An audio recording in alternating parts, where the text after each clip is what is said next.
দৈনন্দিন জীবনযাত্রা গ্রাম যে শহরের মতো হতে পারে তার একটা বাস্তব মডেল। আমরা যেখানে সেখানে রাস্তাঘাটে ময়লা আবর্জনা ফেলে দিই, সেগুলো আমরা চাইলেই নির্ধারিত একটা ডাস্টবিনে ফেলতে পারি।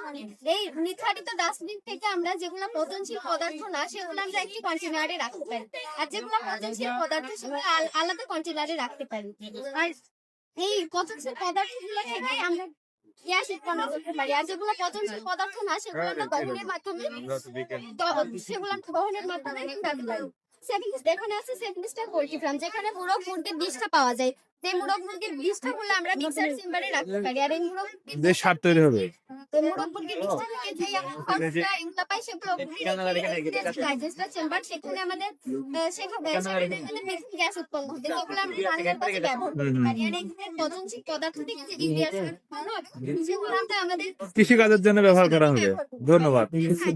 সেটা এই আমাদের এই সমাজে যে অসুস্থ ব্যক্তিগুলো হবে সেগুলোকে আমরা এখানে সেবা। অসাধারণ উদ্ভাবন, ধন্যবাদ তোমাকে আপু।